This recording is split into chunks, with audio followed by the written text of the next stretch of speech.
only issue that I take is that they're currently literally telling us this is the only option. No. And we need Okay. something in No. the now.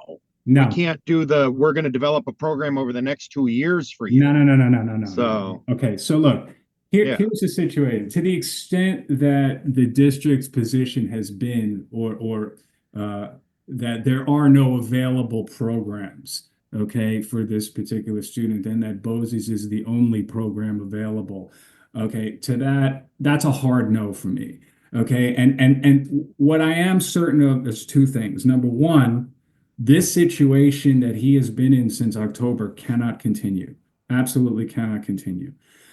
And number two, if there is no program outside of the district that the Dryden or can have the student participate in, then it is going to become incumbent on the district to create that program. They cannot simply have this child sequestered in a one-to-one environment indefinitely. He is losing ground on a daily basis from an academic standpoint because of this situation, which cannot continue. Absolutely cannot continue. And so, again, the order that I plan to issue is going to start the process. Okay, it is not going to end the process. The order I'm issuing in this is going to start the process of enabling everybody to obtain as much information as possible from as many different sources as possible so that an intelligent conversation can be had about how to proceed in the short term and how to craft a program for him in the long term. Because what's going on right now is not only intolerable, it's completely inadequate to meet his social emotional needs, his need for social interaction, his academics, and as you just pointed out, he's getting zero exposure to physical education, art, music, technology, nothing. He is in a room basically just in a holding position.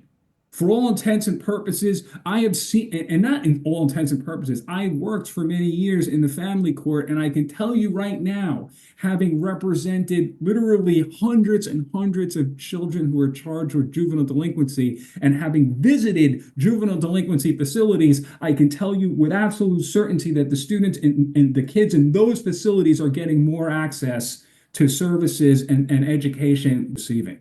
Okay, which is why I find the situation that he's in right now so appalling. Okay.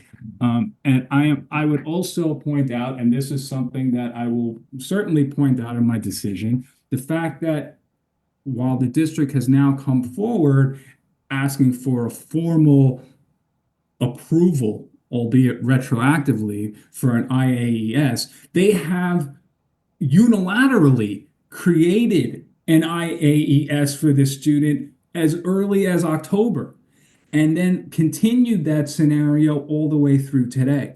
So really, the IAES, which is only supposed to be for 45 days, has actually dragged on for months and months, which is, again, completely unacceptable.